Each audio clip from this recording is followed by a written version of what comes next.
Во продолжение одиме со уште еден разговор во студиото. На крајот од ова 2023 година Управата за јавни приходи излезе со податоци како помина фискалната година. Дали се реализира планираната фискална политика? Дознаваме од разговорот со Сања Лукаревска, директорка на Управата за јавни приходи. Добар ден и добро дојдовте. Добар ден и поздрав до сите што не гледаат. Вчера на пресконференција најавивте дека на компаниите кои што нема да платат данок на солидарност на 24 ноември ќе им бидат блокирани сметките. Ја само ќе кажам дека кон средината на јули законот за данок на солидарност помина на влада, а собранието го донесе на 19 септември по скратена постапка. На кои компании, односно даночни обврзници се однесува овој закон и до кога беше рокот на уплата? Значи, данокот на солидарност, тоа законско решение се носеше преку еден доста транспарентен, инклузивен процес. Разговаравме со сите засегнати страни, разговаравме со коморите, разговаравме со интелектуалната фела, работна група постоеше од сите институции кои што беа дел од тоа законско решение. И сето она кое што ќе се собере од данокот на солидарност, ќе оди по тоа во еден соодветен пакет на антикризни мерки за да се направи помош, односно да се реализира помош на оние на кои што им е најпотребно. Ова не е нешто ново во европската регулатива, туку е всушност законско решение или принцип на некој начин на делување и во Хрватска, Велика Британија, Италија и од таму ги следевме споредбените искуства. Станува збор за компании кои што во својот даночен биланс имаат доставено соодветни, се извинувам, податоци, и имаат остварено приход над 10 милиони евра во 2022 година. Значи, тоа е едниот критериум. Другиот критериум е дека тој приход всушност бил за 20% повисок од приходите остварени во последните 4 години. Рокот за поднесување на, односно за плаќање на овој данок на солидарност беше до 25 октомври. До сега, околу 99 даночни обврзници имаат направено плаќање на овој данок на солидарност. Од денешните анализи кои што ги направивме, дел од компаниите, значи, имаат направено делумна уплата на тој износ. Веројатно остатокот ќе го подмират согласно до оние законски рокови кои што ги дадовме ние согласно даночниот календар. Навистина, можам да кажам дека не беше поентата да објавиме дека ние ќе ги блокираме сметките на овие општествено одговорни компании, туку дека постојат соодветни рокови, се со цел да не се изгуби таа соодветна динамика, се она кое што им стои на располагање, за да можат да немаат оптеретување во рамки на своето работење. Од една страна, од друга страна да го подмират данокот, секако дека ние им го објаснивме, им го кажавме, им следува тоа согласно законските одредби, така да мислам дека ќе продолжи тој партнерски однос кој што го градиме со нив. 3 милиарди 11 милиони 345.890 денари е сумата која што треба да се собере од овој данок на солидарност. Го кажавте бројот на оние што платиле. Колкав е процентот во однос на оние што платиле и оние што не платили? Дали меѓу тие што не платиле има јавни предпријатија? И исто така ме интересира дали има и олеснителни околности за оние кои што околу плаќањето на данекот на солидарност за даночните обврзници. Податоците кои што ги имаме е тоа дека скоро повеќе од 2/3 имаме прибрано приход по основ на овој данок на солидарност, околу 2,2 милиарди. Остануваат, значи, согласно овој износ кој што го кажав претходно, уште 1/3 на компаниите. Дел од нив, колку што знам, дека ќе поднесат и барање за плаќање на рати, заклучно со декември месец. Тоа е еден вид, ако може така да се каже, олеснителна околност. 3 компании имаат направено пребивање на овој данок со данокот на ДДВ, кој што треба да им го врати Управата за јавни приходи. Има еднократно одлагање исто така, така да тие се на некој начин, ако може така да ги кажам, даночните околности на олеснување. Так. Ова законско решение најден, мора да истакнеме, носи реакција од страна на бизнис заедницата, така што Стопанската комора излезе со став дека законот е погубен и деструктивен за целиот бизнис и стопанството во државата. Каков е вашиот став во однос на ова? Предлагач на законот беше Министерството за финансии и секако намерата беше со ова еднократна давачка да се соберат средства во буџетот кои што може да се искористат за антикризни мерки. Најпрво сакам да потенцирам дека навистина сум горда што секој пат во едно партнерство успеваме да разговараме, да допринесуваме за унапредување на даночната политика заедно со коморите. Како директор на УЈП тоа е моја обврска и одговорност. Но истовремено сакам да напоменам, како што кажав и на почетокот, ние навистина темелно разговаравме за сите поединости, за сите аргументи за и против во делот на донесување на овој данок на солидарност. Јас можам да кажам дека сите овие компании кои што ги опфаќа овој данок на солидарност се стожери на нашиот буџет.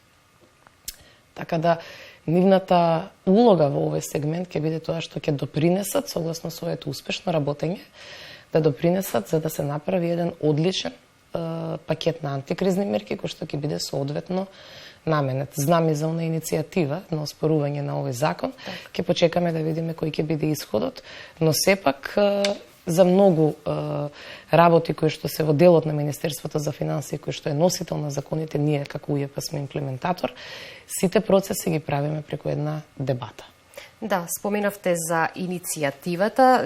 Ќе ја споменам јас уште еднаш затоа што треба да одговориме на прашањето што ќе се случи доколку Уставен суд донесе решение врз основа на оваа иницијатива што ја поднесе Стопанската комора дека законот за данок на солидарност е неуставен. Дали ќе им бидат вратени парите на оние што платиле? Значи ќе мора да почекаме, не би сакала да коментирам нешто пред време или на нешто хипотетичко да давам соодветен одговор, меѓутоа ќе ги видиме и насоките кои ќе бидат од таму и секако повторно преку разговор ќе треба да ги разрешиме дилемите. Так. Според анализата и податоците со кои што излезе управата за јавни приходи, 2022 година воопшто не била лоша година, од највисоки плати по старост, дејност, потоа пензии, по остварување на добивки од игри на среќа. Станува збор за високи издоси. Да, сакам најпрвен да информирам и пред граѓаните и пред јавноста дека обврска на нас како институција е секој пат овие податоци да ги презентираме пред граѓаните, секако во оној сегмент до рамките на она што значи даночна тајна, да ги запознаеме со годишната даночна пријава на ниво на државата и сметам дека е тоа доста транспарентно и полесно. Имаме огромен раст на податоци споредбено со 2021 година, споредбено со 2022, значи имаме расти на персоналниот данок, имаме расти на оние граѓани кои што имаат осварено поголем број на приходи, имаме раст и во делот на она што значи повисоки плати, повисоки пензии, повисоки остварени приходи од самостојно вршење на дејност и така натаму, така да, како што многумина во медиумите кажаа, дека бројот на оние побогати на некој начин и се зголемува. Меѓутоа, преку системот на ЕПД да се оно кое што значи приход, може граѓаните и апелиравме до нив и вчера на конференцијата, дека треба да ги пријавуваат. Она кое што е наша задача работна е да ги утврдиме оние симптоматични, да речем, состојби, утврдени преку годишни даночни пријави. И за пофалба е, кај некои таргети високи во делот на целните групи кога ги делевме, дека приходот кој што одредени наши граѓани го имаат остварено во странство, всушност данокот го имаат платено тука и всушност допринели во рамки на напредување на буџетот во сопствената држава. Каква е фискалната политика во однос на плаќање на данок на добивка? Има ли затајување од страна на граѓаните, компаниите, односно неплаќање на данок и како течат контролите? Работите на терен, имате одредени дојави, сами доаѓате до информации, има неиздавање на фискални сметки, имавте акции со пазарниот инспекторат на терен. Каква е состојбата? Во делот на наплатата можам да кажам дека данокот на личен доход и данокот на добивка навистина успеавме да ги прибереме и повеќе од она кое што ни беше предвидено согласно планот и анализите. Бидејќи се смени одреден режим на оданочување кај енергенсите во делот на ДДВ-то, тука имаме некој ситен пат, но очекувам дека во иднина би требало сето тоа да го надминуваме до крајот на годината, иако имавме навистина многу висок план согласно и оние потреби кои што ги наметна самата енергетска криза, но тоа не треба да ни биде оправдување. Актуелни сме на терен постојано, секојдневно, кај различни целни групи, на различни подрачња и така натаму. Наредната недела ќе дадеме еден краток осврт на тоа кое што го работиме пред вас медиумите, затоа што сметам дека така треба.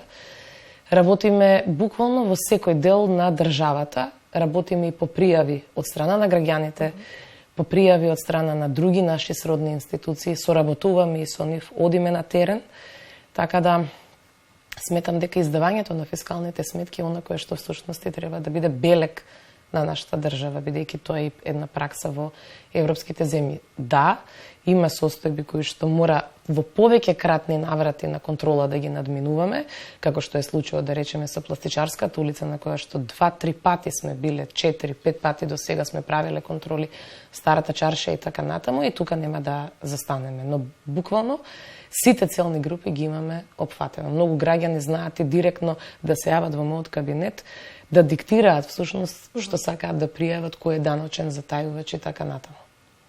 Имате ли податоци за неисплатени плати од работодавачи за месец септември? Па да, тие се секој пат податоци кои што можам да кажам дека будат со одветен интерес најповеќе и кај работниците, и во овој дел добро е да споменам дека постојат граѓани кои што ги пријавуваат своите работодавачи дека не им исплаќаат плата или им исплаќаат плата од 1 денар 5 денари. Тоа ќе биде предизвикот на новиот Национален совет за борба против неформалната економија во која што сум и јас член. За месец септември од 2023 година обврска за поднесување на МПИ пресметки имале вкупно 68.929 работодавачи за 552.532 вработени лица.